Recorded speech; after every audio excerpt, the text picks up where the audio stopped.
6 June অনুষ্ঠিত হতে যাচ্ছে এফএফডব্লিউএস বাংলাদেশ পর্বে গ্র্যান্ড ফাইনাল। এই মুহূর্তে আমার সঙ্গে আছে নুসরাত, তার সঙ্গে কথা বলবো। দেখতে চাই যে তার কি প্রেডিকশন, কি হতে যাচ্ছে এবার, কি মনে হয়? এবার যাই হবে খুবই সারপ্রাইজিং হবে, কারণ এবারে টিমগুলো খুবই ডিসেন্ট এবং তারা প্রত্যেকেই খুব ভালো খেলে উঠেছে। আই মিন, এমন না যে শুধু একতরফা ডমিনেশন, যেটা আমরা আগে দেখেছি যে শুধুমাত্র একটি দল বা দুটো দল ডমিনেট করছে, বাট এবারে 12টি দল খুব ভালো খেলেছে গ্রুপ স্টেজে। এবার চ্যাম্পিয়ন যে কেউ হতে পারে। হ্যাঁ, এটা তো আসলে বলা যায় ডিপ্লোম্যাটিক অ্যান্সার, যে 12টা দলের মধ্যে যে কেউ আসলে হতেই পারে চ্যাম্পিয়ন। আপনার কাছে কি মনে হয় যে কাদের দিকে ফোকাস থাকবে, কোন টিমগুলোর দিকে আপনার ব্যক্তিগতভাবে?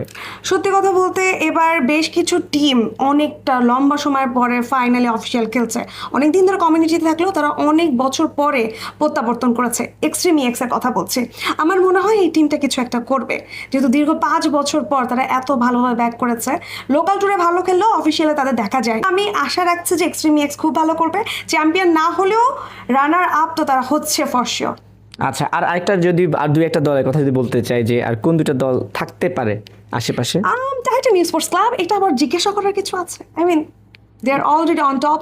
মানে আপনি ধরেই নিয়েছেন যে টাইটান্স বা সাবেক আরএসকে এবারও যাচ্ছে, তাই তো?